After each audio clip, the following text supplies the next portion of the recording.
Welcome to the Slop Temple. We pray this video helps. You start by cutting power and verifying safety. Remove the adapter from all devices and wait 30 seconds. Once done, open the case carefully using the proper drivers to avoid stripping screws and visually scan the PCB for burnt components or swollen capacitors. Make sure to document the connector polarity with your phone photo, because you will need that when replacing parts. You should also test continuity on the cable quickly to separate cable faults from internal power stage issues. You now move into measured diagnosis. Use a multimeter to measure no-load output voltage and again under a light load to see regulation behavior. If the output is unstable, probe the input rectifier, switching MOSFET, and primary fuse for shorts or open circuits. Replace any component that fails a basic diode or resistance check.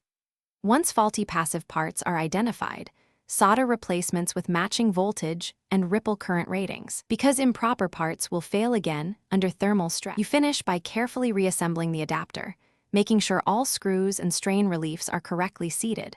Reflow any suspicious solder joints to prevent intermittent faults. Then run a burn-in test at the rated load for 10 to 15 minutes while monitoring temperature and output voltage to confirm stability.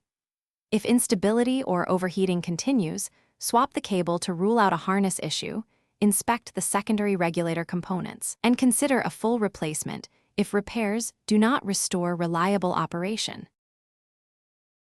Thanks for watching. Consider subscribing if we helped you.